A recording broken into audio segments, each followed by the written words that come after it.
Okay, actually now we have come to the next part. That is actually a discussion based on Most Venerable Katakurunde Nyananda Thero's Concept and Reality book. So that is compiled long time ago. And if someone is ready with reading the book, I invite someone to start from where we have stopped so that we can have a discussion.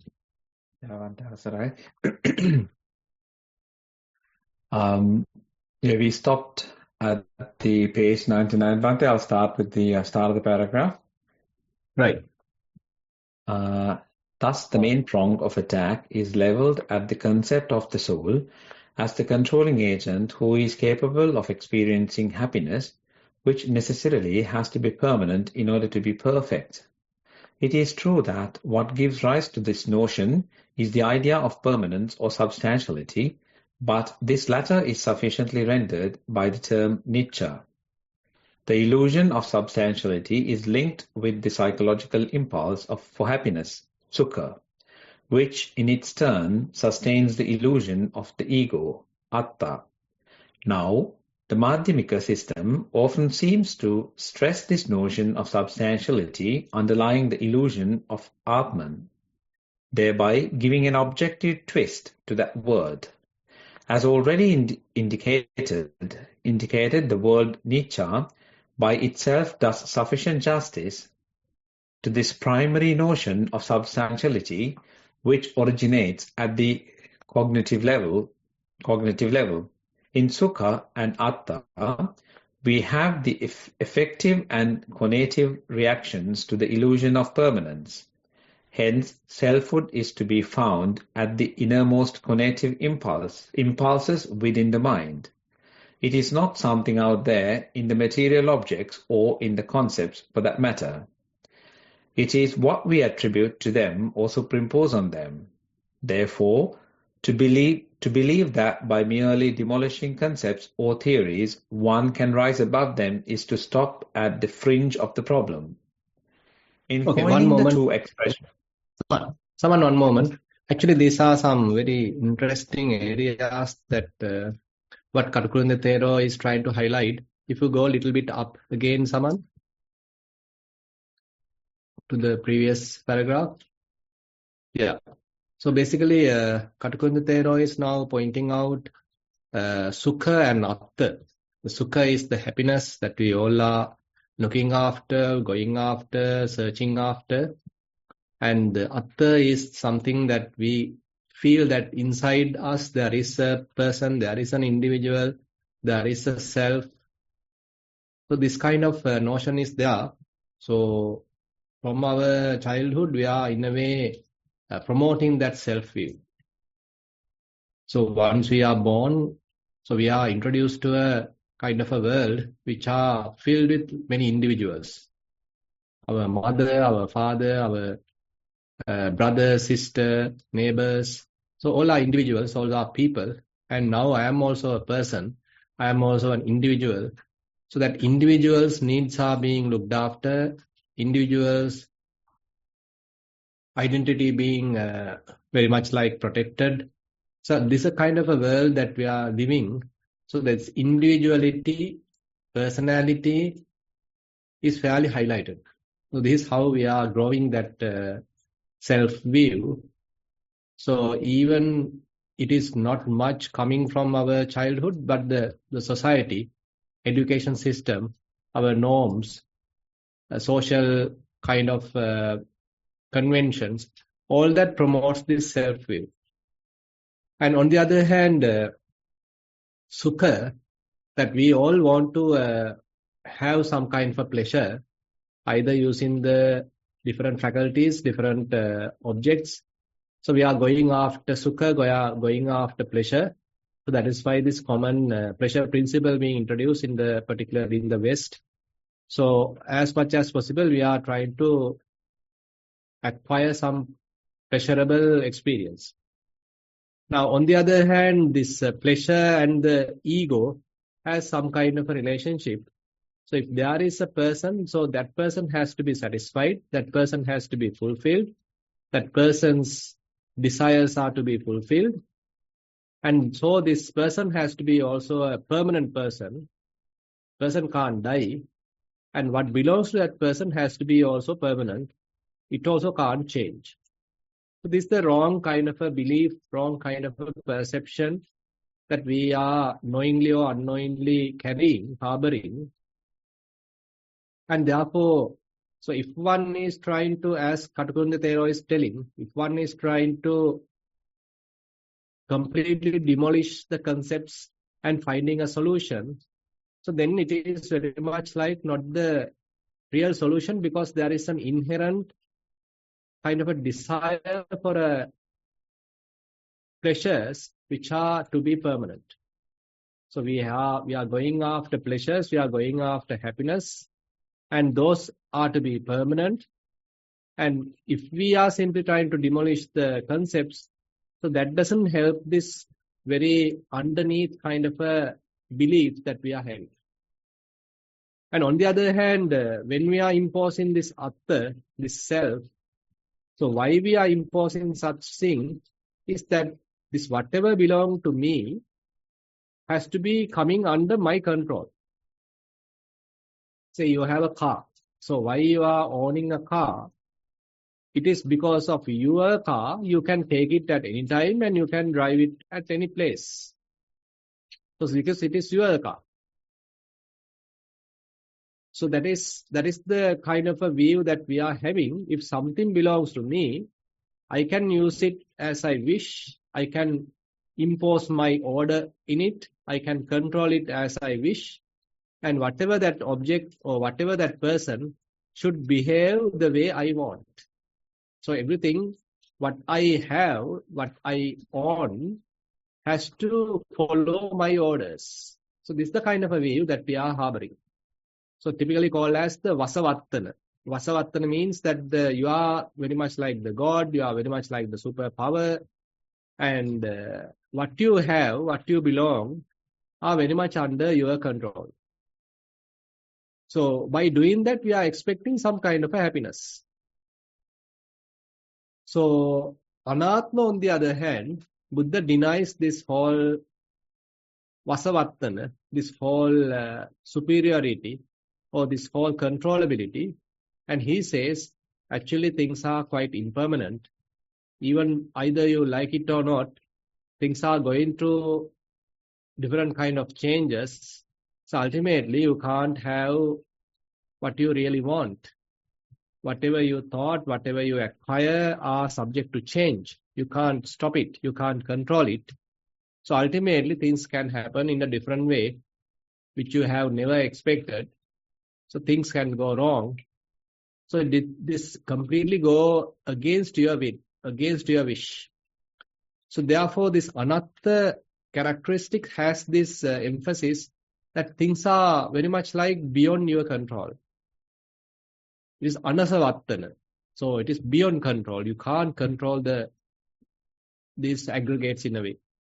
It could be what we call as our body, our thoughts, our emotions, our feelings, different perceptions, our visions, our hearing, smelling, tasting, touching, thinking, all that, whatever even introduced through the five aggregates, even those are beyond our control.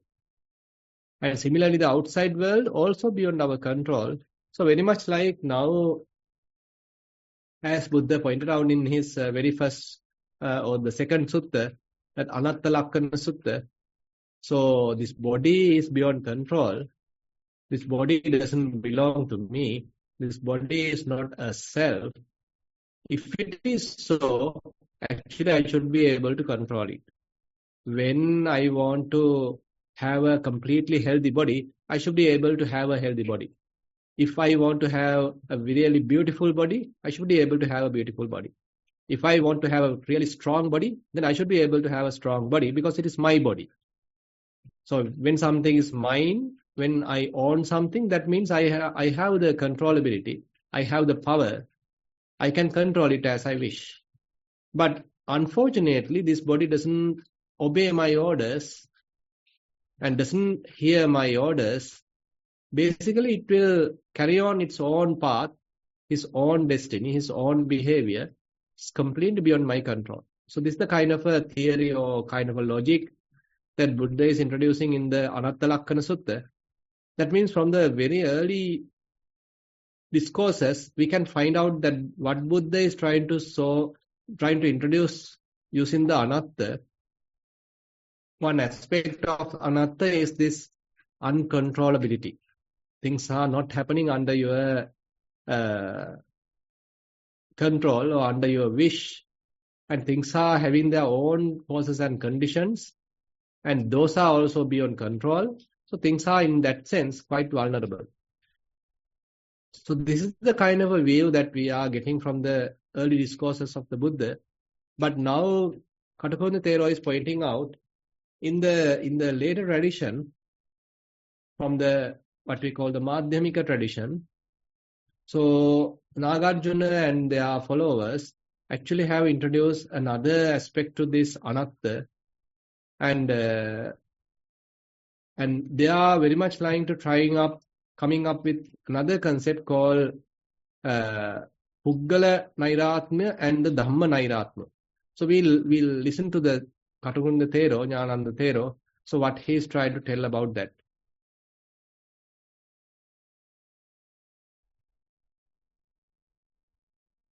Yeah, Bhante. Shall I start, Bhante? Yeah. You might start from the in Sukha and Atta, so from here somewhere. Yeah, Bhante. Yeah, it is what we attribute them to. Okay, I'll start. Maybe the second line. Okay. In Sukha and Atta, we have the effective and conative reactions to the illusion of permanence. Hence, selfhood is to be found at the innermost conative impulses within the mind. It is not something out there in the material objects or concepts for that matter. It is what we attribute to them or superimpose on them. Therefore, to believe that by merely demolishing concepts or theories, one can rise above them is to stop at the fringe of the problem. Yeah, one moment. Now, there's another interesting point that he highlights here. So, what we are superimposing. So, what is that? It is what we attribute to them or superimpose on them. Now, say for example, say whenever you are meeting someone, say if he is a person that you really appreciate, you really like, and then that particular meeting brings you a lot of happiness, and even that person do a little mistake that you simply correct it because he's a lovable person. But on the other hand, assume that you are trying to meet someone that you don't like, so that whoever that person, even though he might even say something good, that you are not ready to accept, and you may be even rejecting it, and his association also kind of a burden to you, and even something he's doing good, you can't even appreciate, because your perception about that person is something negative. So therefore, it is not merely the experience ultimately what matters, but on top of the experience, what is our perception in a way. So our perception also plays a kind of a big role in this experience. So therefore, mere experience is not which decides whether we are happy or unhappy. So maybe very much like onto the experience, we are imposing our own conditioned atmosphere, conditioned perception already available in our mind, and that is what ultimately we are going to experience. That decides either I am happy or unhappy. So this is in a way kind of a funny situation. So when the same experience is going through by two different persons, even though it is the same experience, one person can say I am happy, while the other person might say I am unhappy. But it's for the same experience. So it is not their experience itself decides whether the person is happy or unhappy. Rather, the person's attitude, person's perception, person's superimposition. So that is what ultimately to some extent decide this person is happy or unhappy. So this is a kind of a conditioned nature of our mind, that if we can understand, okay, this is something that I have imposed. This is something that I artificially introduced to the picture. The picture itself, the experience itself, just giving a very neutral kind of an experience. But I am putting a lot of judgments, I am putting on my conceiving, different kind of conceptions, my own perceptions into the picture.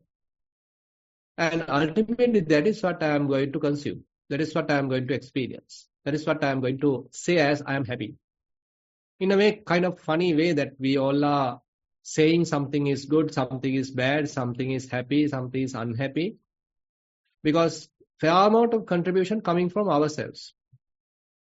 Not mere the experience, but our measurements, our value judgments, our upbringing, our cultural biases, all that matters on how we are deciding that, how we are experiencing that, either good or bad, happy or unhappy.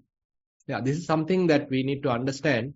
So these kinds of very interesting psychological gems or psychological findings or insights are included in these statements, what Katakunda Thero is explaining. Yeah, we can proceed, Saman. In coining the two expressions, Pudgala Nairatma and Dharma Nairatma, the Madhyamika seems to have ignored the original significance of the term anatta. According to the early Buddhist point of view, there can be no bias for such distinction, since the dharmas or elements, when they are regarded as being one's self or as belong to one's self, would thereby become objects of his mind and part of his five aggregates. When it was said that one should look upon all dhammas as anatta, it only meant that one has to regard them as not being one's own self or part thereof. Perhaps a better way to bring out the crux of the present argument would be to pose a question whether there will be any dharma nairatma left over to be realized when one has realized the so-called Pudgala nairatma. It might, of course, be urged in mitigation that what gave rise to the above two expressions was the very dogmatic attitude of the Hinayanists in clinging to the dharmas. But this does not appear to be sufficient justification, since that dogmatic attitude of the Hinayanists is merely an indication that they have not grasped the full significance of the Nairatma doctrine. If they had, they would no longer be dogmatic with regard to the dharmas, which are the objects of the sixth sense. In any case, this confusion as to the basic issues involved seems to have had its repercussions on the Madhyamika conception of sunyata. As against this, the conception of sunyata in Pali Nikayas was always defined in relation to experience, even when it is said that one should always look upon the world as void with mindfulness. It is to be taken as a step of training in detachment. However, as regards to the experience of sunyata, one has to confirm to the levels of sunyata described in the Chula Sunyata Sutta. We find further illustration of this particular approach in the Sunyakata of the Patisambhida Magga, where 25 modes. Saman, one moment. Yeah, before we got into that, so Sunyakata of the Patisambhida Magga, we can look at little bit of what this Sunyato Lokang Avekkasu, Mogaraja Sada Satu, Attanuditting Uhacha, Evam Machu Tarosia. This is a very, very interesting verse uttered to Venerable Mogaraja. And when he is asking about how to live without being caught to the mara. So his question is very interesting in a way. He's asking Bhante, how are we going to live in this world without being taught by the Mara? So Mara, actually the concept Mara has different meanings. Here we can say, in one sense, it is the Kilesa Mara. So our mind can get into different kind of defilements. We are being captivated by the defilements. So then we can consider that also being captivated by the Mara. So the Kilesa Mara is one way that the Mara being introduced in the Buddhist philosophy. And now the answer that Buddha is giving to Venerable Mogaraja is that Sunyato lokang avekkasu. Mogaraja sada satu. Attanu ditting uhacha evam machu tarosiya. Evam lokang avekkantang machu rajana pasati. Regard the world as void and ever alert. Uproot false view of self. Thus, Mogaraja, thou wouldst be death's crosser, and regarding thus the world, death's king does see they are not. They see thee not. So basically, so the Thero is using very poetic, old language. Now anyway, so the idea is that if one is able to look at the world empty of a self and what belongs to a self. So that is the way that he is looking at this whole world. So the whole world, whole experience, whatever we perceive through eye, ear, nose, tongue, body, mind, through these 6 faculties, whatever the experience that we are experiencing, that whole experience and that experience produced world entirely void of a self and what belongs to self. So when we are having such kind of an understanding, then we are looking at the whole world as empty. This world has no person, no individual, no soul, no self. And also, this world has nothing belongs to a self.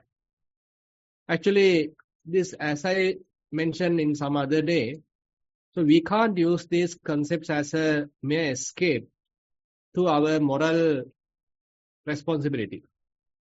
Now, say for example, if you are trying to say that you didn't do a mistake, that you killed someone and you are trying to say that this world is empty of a self, there are no individuals. So that is not the point that we need to understand here. So you can't use these theories as a moral responsibility escapism. So to escape from moral responsibility, escape from the ethics, you can't use these principles. Rather, so once you are developing your mindfulness, clear comprehension, concentration, wisdom, these kind of spiritual qualities to a fairly higher level, they are as an insight. Now you understand, okay, there is no such person here, there is no such being here. What we call as a being, a sattva, is nothing but an attached, thoroughly grasped state of mind. Then only it is called sattva, a being, a person, an individual. But if I am able to maintain a completely free, non-grasping, very relaxed, freed mind, so then that experience can't be, say, as a sattva, as a puggala, as an individual. Because to make an individual, to have an individuality, you need some sort of an attachment, some sort of a grasping. But without grasping, you can't create a self. You can't create an individuality. So the idea here to Mogaraja is now with such kind of an insight, now you got to look at the world. So if you are looking the whole world as empty like that, then there can't be any defilements in your mind. With whom are you going to be angry?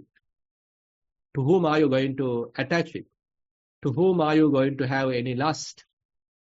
If everything is empty, if there are nothing belong to a self. This whole thing is non-self. So therefore, at a later stages of in our practice, probably, so looking at the world entirely as empty is very, very interesting vipassana insight. You can use it effectively to cut off the defilements. And whenever certain defilements are popping up in our mind, particularly when our defilements are trying to create a self, trying to create a individual, trying to create I, at that moment you can simply say, Netam mama neso hamasmi na meso attati. It is not me, it is not myself, it is not I, it is not me, it is not myself. So basically that kind of a disowning, that kind of a disclaiming is possible when you are looking at the world as empty. So you understand it has a kind of an insight, as a reality, not barely by a dogmatic view, but you have gone through some amount of experiential practice, some amount of vipassana insights, and then and there you understood, okay, it is empty. This I went through elements meditation. I understood this whole physical realm is empty. I have done fair amount of Kanupassana, Vedananupassana. I have observed different types of feelings. They are also empty. Then I look at my mind. Different thoughts are coming and going. That's also empty. And all different sense experience, seeing, hearing, smelling, tasting, touching, cognizing, that also come and go. It is also empty. So this kind of a very thorough investigative approach can be later summarized as this whole world is empty of a self and what belongs to a self. Now we are using that insight as a very quick reminder to you not to get grasped with anything else in the world. Now you can't do the whole practice again and again. You have done that. As a result of that, you get this insight. You are keeping it as a kind of a reminder in the mind. Whenever probably, again, habitually mind get attached to something, probably you can recall that insight, introduce that insight back to the mind, and now you know, okay, the whole world is empty of a self and what belongs to a self. Then ultimately, your defilements become redundant. Defilements become helpless. There is no ground to be unhappy. There is no ground to be angry. There is no person to be angry. So likewise, it's a very interesting technique to cut off the defilements. So that's why Buddha highlights here, try to use that in order to abandon the self-view. Attanuditting uhacha. So if you are working like this, behaving like this, looking the whole world as non-self, empty, then you can uproot the false view of self. You can uproot the false view of self. And if you are doing like that, evam lokang avekkantam, machu rajana tasati. So if you are looking the whole world like this, if this is your true perception, then you are not being caught by the Mara. You are not being caught by various defilements. So you can't maintain defilements for a long time if you are doing this kind of a practice. So with that note, I like to conclude this discussion. So I'm experiencing heavy rain at Nissarana today. Probably we can go for the discussion now.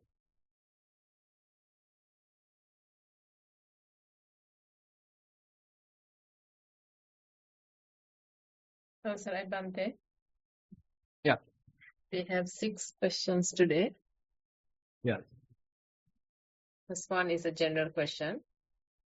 Dear Bante, thank you for the Dhamma talks and for explaining concept and reality in depth.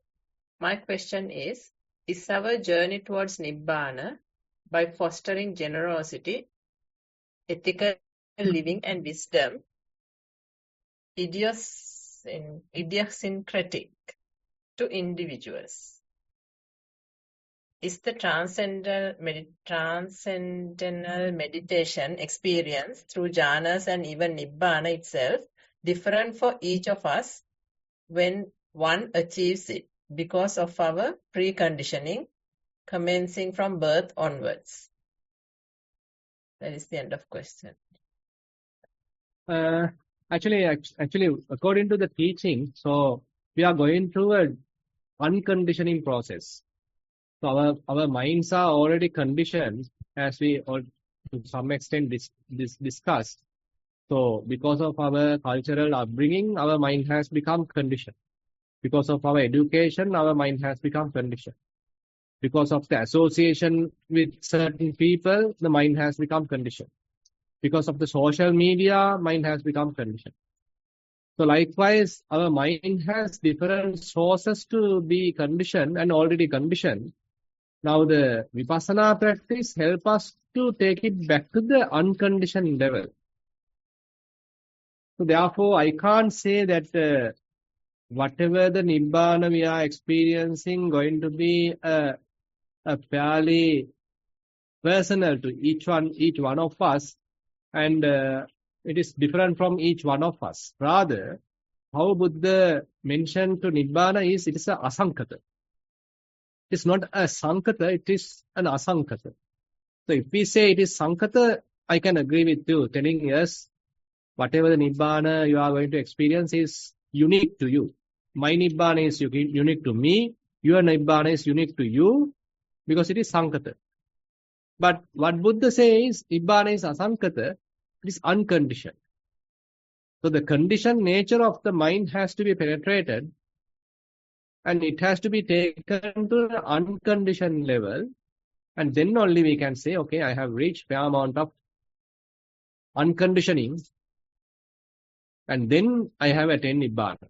But anyway, certain amount of conditioning might still available in us, even we become Arahant. So that's why sometimes it is called only the Buddha would do the Savasana Sakalakkesha Pahana. Including all the different kinds of conditioning, he was able to abandon the defilements. But everyone else has certain amount of conditioning remaining. But the defilements which are causing the next birth, which are causing the future births, the ignorance which is causing the future births, the tanha, the craving causing the future births are totally abandoned. So therefore there is no further birth. So he is fully enlightened. But still, certain amount of conditioning is still available. So probably you can remember about the certain arahants like Pilindivacha. Probably even after becoming an arahant, he used to use certain harsh words. Not because he is harboring anger towards a person, but because of that very long sansaric influence happening in the mind, he was behaving like that.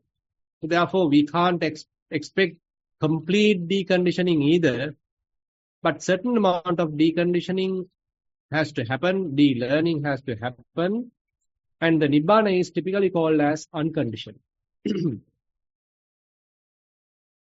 Thank you, Bhante. Question number 2 of 6. This is on mindful sitting. Dear Bhante, at what time should we do wise reflection of our practice? Is it during sitting when we are calm and focused? Let's say once the mindfulness is established and after a reasonable time of observations, or is it after the sitting session?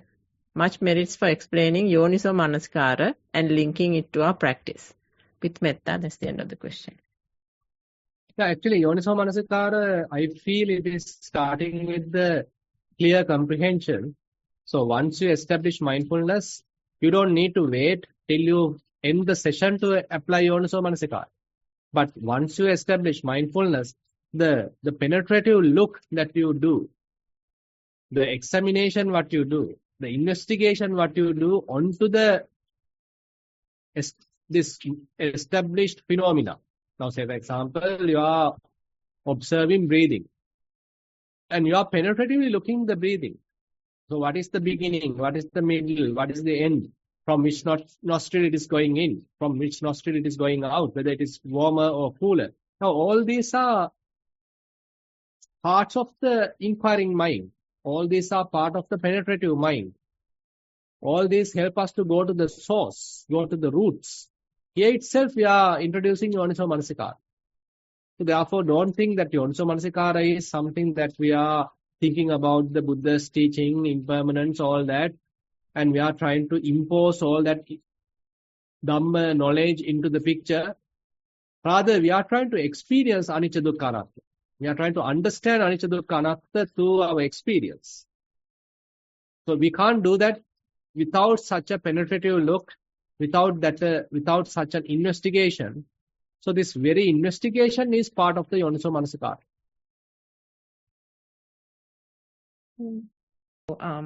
To end the program, first like to thank Bhante for his valuable time given with the busy schedule at the monastery and also technical issues that are there. He tries to join in somehow for this program.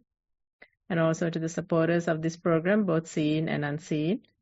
And also to all the participants for joining today, for practicing and also sharing the questions. Sadhu, sadhu, sadhu. Theruvan Saranai. We will take up the remaining questions in the next session. Thank you for participating.